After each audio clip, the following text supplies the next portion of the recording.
Roma sadece 1500 yıl varlığını koruyabilmiş bir devlet değil, yıkıldıktan sonra bile sosyal, kültürel ve politik etkilerini neredeyse bütün dünyada görmeye devam ettiğimiz bir medeniyettir.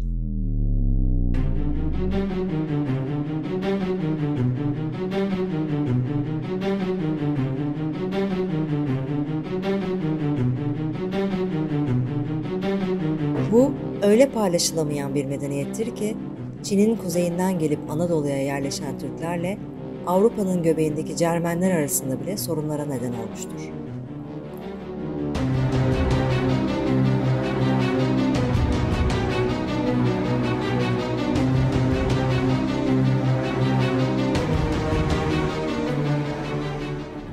Bu çalışmada Sezar, Latince doğru okunuşuyla Kaiser unvanının tarihinden ve bu unvanın Osmanlı ile Avrupa arasındaki diplomatik ilişkileri nasıl şekillendirdiğinden bahsedeceğiz. İki basit soruyla başlayalım. Sezar unvanı nedir ve nereden gelir?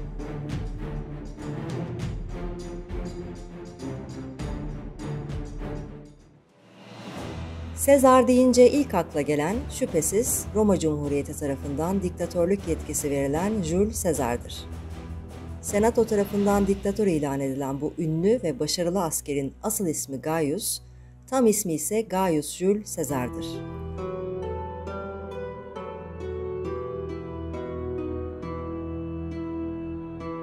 Roma isimleri aslında 3 parçadan oluşur. Kişinin asıl ismini ifade eden praenomenler, soy ismini belirten nomenler ve babadan oğula geçen kognomenler, yani ünvanlar. Tarihsel kaynaklarda Sezar unvanına ilk kez M.Ö. 208'de Gaius'un kendisi gibi komutan olan büyük dedesi Sextus Jules Sezar'da rastlarız. Ancak Sezar'ın basit bir unvan olmaktan çıkıp bir imparatorluk unvanı haline gelmesi için tarih Gaius'un ölmesini bekleyecektir.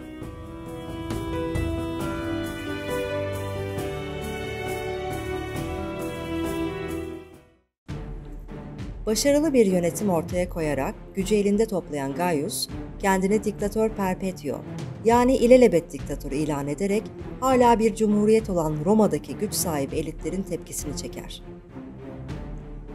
Diktatörlük hevesi ve güçlü çevrelerin ondan kurtulma arzuları Gaius'un bir suikaste kurban gitmesine neden olur.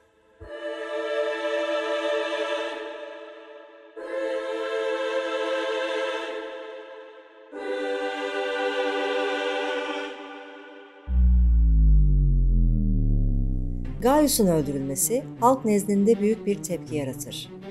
Sezar'ın Tanrı ilan edilmesi talebiyle Roma sokaklarını aşındıran halkın suikastçilere duyduğu nefret, çok geçmeden Mark Antony gibi siyasi güç devşirmeye çalışan Romalı elitler tarafından istismar aracına dönüştürülür. Romalıların gözünde yüce bir kahramana dönüşen Sezar'ın ölmesiyle oluşan otorite boşluğu, güç çekişmeleri, halkın nefretinin istismar edilmesi. Roma, siyasal bir kaosun ortasında bulur kendini.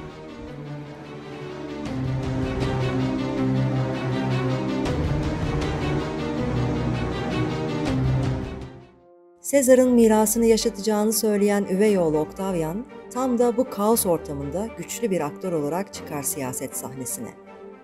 Roma, iç savaşa sürüklenir. Senatörlerle yaptığı ittifakla önemli bir güç kazanan Octavian, iç savaşı sona erdirir ve imparator ilan edilir. Tahta çıkmasının hemen ardından üvey babasının unvanı olan Sezar'ı alır ve İmparator Caesar Augustus ilan edilir. Yani muhteşem İmparator Sezar. Artık Sezar, Roma imparatorlarının güçlerini vurgulayan genel bir unvan olarak kullanılacaktır. Sezar unvanının eşine az rastlanır macerasından bahsederken Avrupa ve Roma tarihinin kimi dönüm noktalarına değinmezsek sanırım anlatımımız eksik kalır.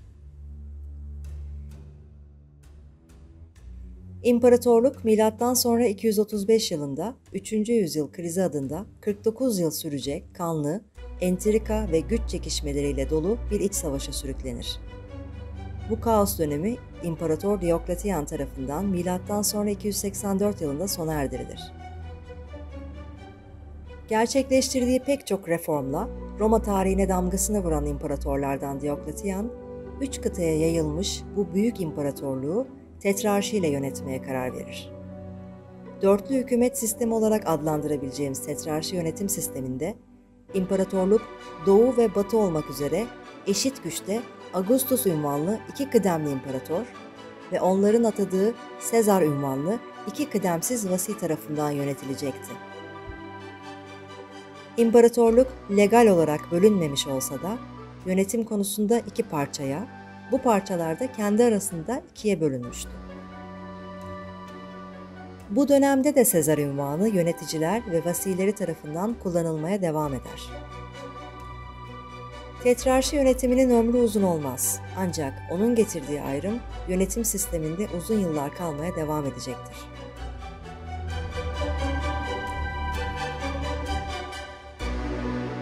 Diokletian'ın ölümünden sonra yeniden iç savaşa sürüklenen imparatorluk, 1. Theodosius'un kendini tek imparator ilan etmesiyle nispeten istikrara kavuşur.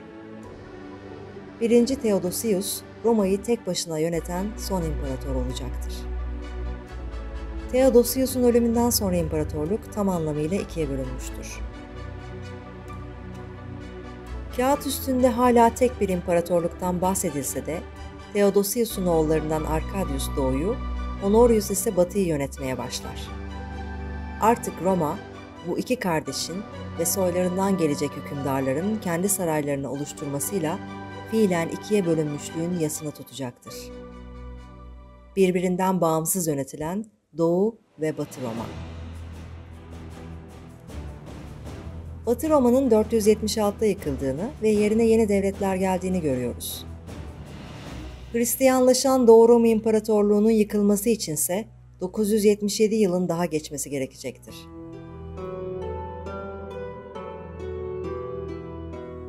Her ne kadar biz Doğu Roma İmparatorluğu'na Bizans desek de, bu büyük imparatorluk varlığı boyunca kendine Roma demekten hiç vazgeçmedi. Topraklarında yaşayan halklar da kendilerini daima Romalı olarak tanımlamanın haklı gururunu yaşadı. Bu tanımın günümüz Türkçesinde dahi varlığını koruduğunu hemen belirtelim. Rum kelimesi, Romalı kelimesinin Arapçadaki karşılığından başka bir şey değildir.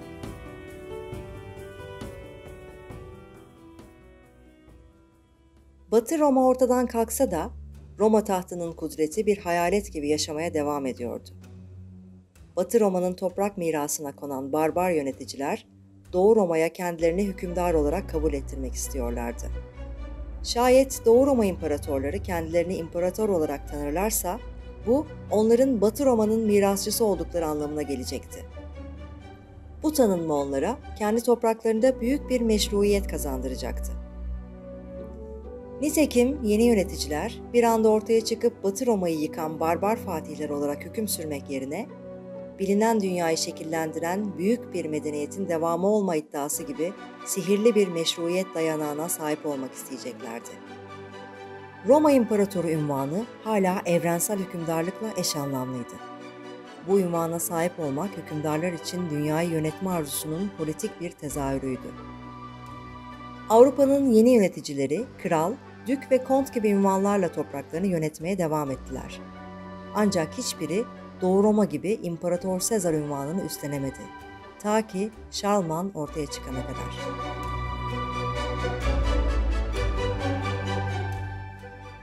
Endülüs Emevi Devleti'nin İslam'ı yaymak için Avrupa içlerine yaptığı akınları Fransa'da durduran ünlü komutan ve devlet adamı, Charles Martel'in torunu olan Şarlman, Frankların kralıydı. Şarlman'ın krallığı döneminde papalık, Lombard tehdidiyle karşı karşıyaydı. 6. yüzyılın sonlarında Kuzey İtalya'da kurulan bu Cermen krallığı papalık topraklarını istiyordu. Askeri olarak bir güce sahip olmayan papa, Frank kralı Şarlman'ı kendisini koruması için İtalya'ya davet etti. Şarlman da Lombardları yenerek papalığı işgalden kurtardı. Kısa bir süre sonra Papa dönemin olaylarından ötürü Şarlman ile Roma'da tekrar bir araya geldi. Burada Papa, Şarlman'ı Roma İmparatoru ilan etti. Doğu Roma'da ise entrikalar sonucu bir kadının tahta çıkması Şarlman'ın imparatorluk iddiasını güçlendirdi. Ancak Doğu Roma, Şarlman'ın imparatorluğunu tanımadı. Frankların yöneticilerine kral olarak hitap etmeye devam edeceklerdi.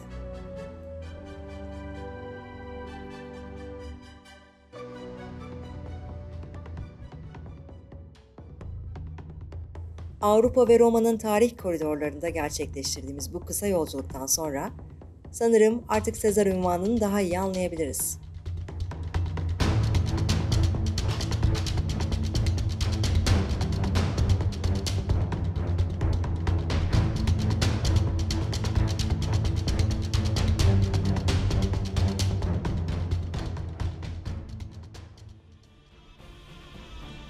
...1453'e geldiğimizde çok başka bir medeniyetin bu unvanı sahiplenme arzusuna şahitlik ediyoruz.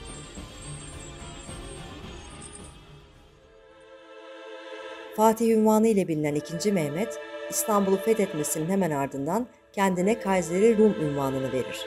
Yani günümüz Türkçesiyle Romalıların Sezarı.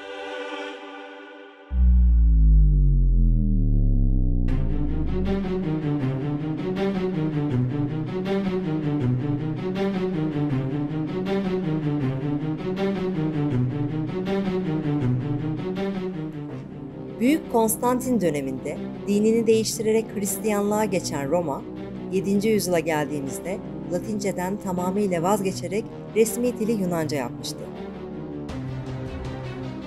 Osmanlılara göre yeni bir değişikliğin zamanı gelmişti.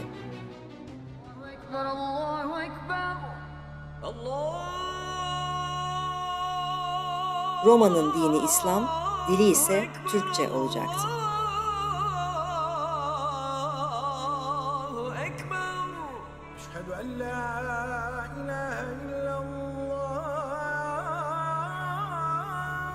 İstanbul'un alınmasıyla Ortodoks Patrikhanesi korunmuş ve Patrik tarafından 2. Mehmet'in imparatorluk iddiası kabul edilmiştir. Yüzyıllardır Avrupalı hükümdarlara bu unvanı verme konusunda oldukça muhafazakar ve aşağılayıcı bir tutum sergileyen Doğu Roma, bu unvanı Fatih'e adeta altın tepside sunmuştur. Elbette Osmanlı imparatorları kendilerini sadece Roma Kayseri olarak tanımlamadılar. Tarih boyunca daha pek çok unvan kullandılar. Ancak Sezar unvanını kullanmayı da uzunca bir süre bırakmadılar.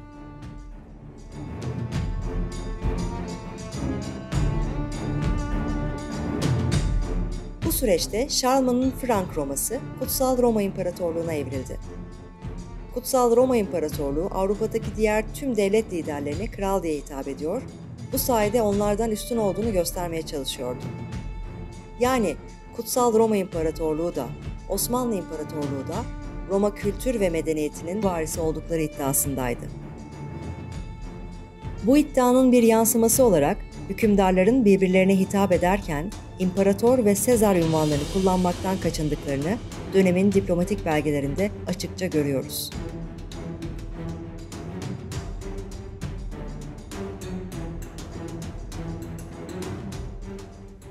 Hükümdarların hitap konusundaki hassasiyetinin ilginç bir örneğini Kanuni Sultan Süleyman döneminde de bulabiliriz. Ünlü tarihçi Sandwich Shaw'un aktarmasına göre, Mohaç Savaşı'ndan sonra imzalanan 1553 İstanbul Anlaşması'nda Kutsal Roma İmparatoru Ferdinand, Kanuni'ye baba diye, Osmanlı Sadrazamı'na ise kardeş diye hitap ederek Osmanlı Padişahı'nın, yani bir başka deyişle Doğu Roma İmparatorunun Batı Roma'ya üstünlüğünü tesciller. Baba ve kardeş gibi hitap biçimlerinin antik Hititlerden beri monarklar arasında kıdem belirtmek için kullanıldığını biliyoruz. Dönemin diğer önemli belgelerinden biri olan Kanuni'nin François'a yolladığı mektubu incelersek, orada da Frank vilayetinin kralı Francesco diye hitap edildiğini görürüz.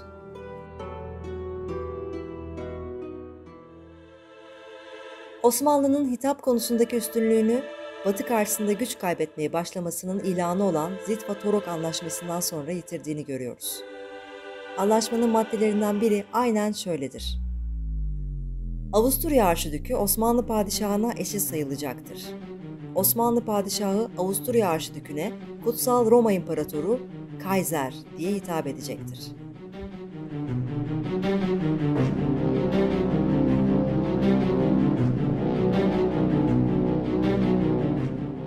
Bizans ve Osmanlı tarihi boyunca ilk defa Avrupalı bir yöneticiye kral, bey, vali gibi ünvanlar kullanmak yerine doğudaki imparatorlara eşit kıdemde bir ünvan kullanıyordu. Roma'nın yıkılması üzerinden yüzlerce yıl geçmesine rağmen Doğu ve Batı arasındaki eşitliğin Batılılarca halen tesis edilmeye çalışılması gerçeğini Zitvatorok Anlaşması resmi olarak gözler önüne seriyor.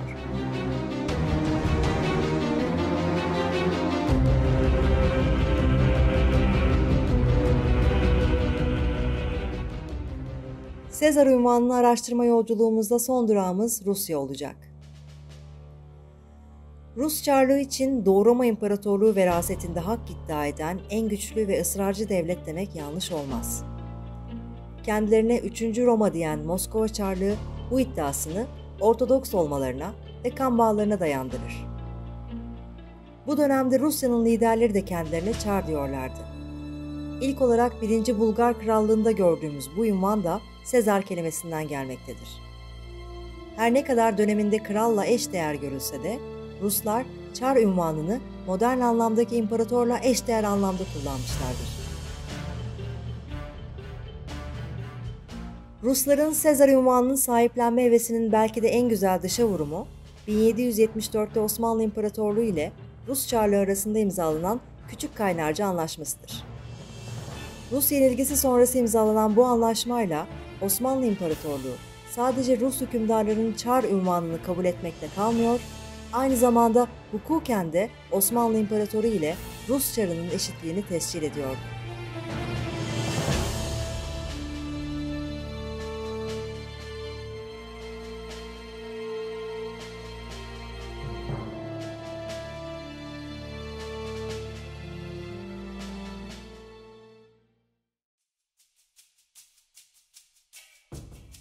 Sadece Sezar unvanının serüvenini incelediğimizde bile Roma'nın dünya tarihi üzerinde nedenli etkili bir medeniyet olduğunu idrak edebiliyoruz. Etimolojik kimi tezlere göre kıllı anlamına gelen bir lakabın, insanlık tarihine yön vermiş devletlerce kutsal bir argümana dönüştürülmesi, 1500 yıl boyunca diplomatik çekişmelerin ana başlığı olduğu gerçeği, bizlere tarihin ince nüanslarında bile sayısız anlam derinliği olduğunu gösteriyor.